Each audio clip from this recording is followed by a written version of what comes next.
Let's take a look at these effects in our deep edit mode. So if we go into our setup, we then select our effects blocks, you will then see that we are greeted with 2 go-to modulations, 2 go-to reverbs, 2 go-to delays and 2 go-to graphic EQ blocks. If we select the reverb block, you will see EQ shelf filters, 6 go-to reverb voicings, for example, a bright and a warm hall reverb, a bright and a warm plate reverb, and a bright and a warm room reverb. You also have all the effects parameters control you would expect to have from a reverb, for example, your wet and dry mix and your time. These can be controlled from the iPad, the touchscreen, or again selecting parameters from the touchscreen and using the master encoder.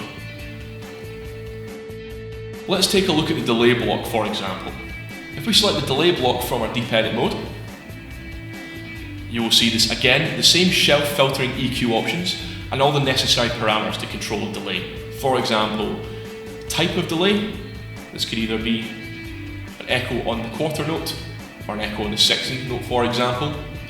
You also have number of repeats and a tap tempo function as well as millisecond control.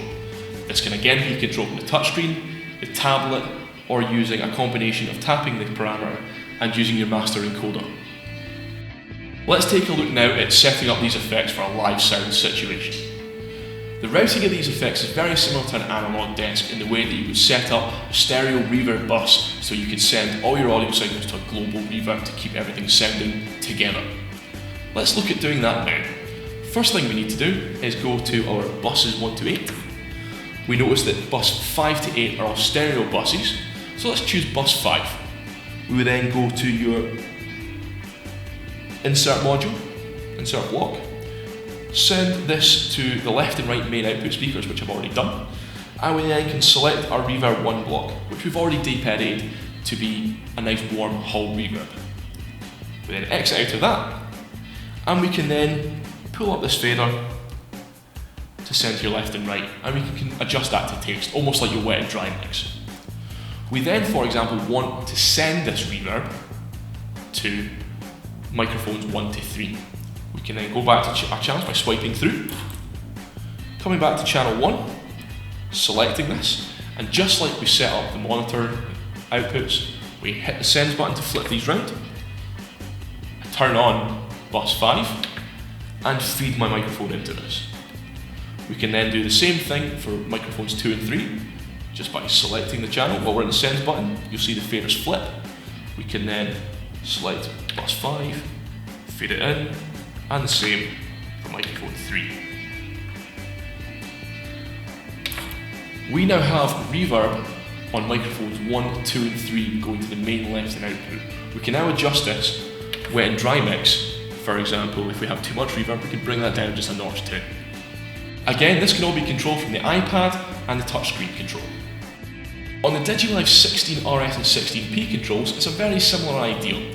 As opposed to having your motorised faders, again it's the encoder. So let's briefly have a look at how to quickly set up a reverb bus on that. First thing we need to do, again, is make that stereo reverb bus. So we go to our buses 1 to 8, again selecting bus 5 because it's a stereo bus. Go to the top insert block, send it to left and right, select our reverb, exit out of there, go back to channel 1, select our channel by tapping it, again tapping the encoder. We then hit our sends button, which flip these round to become our send buses. And again, find bus 5,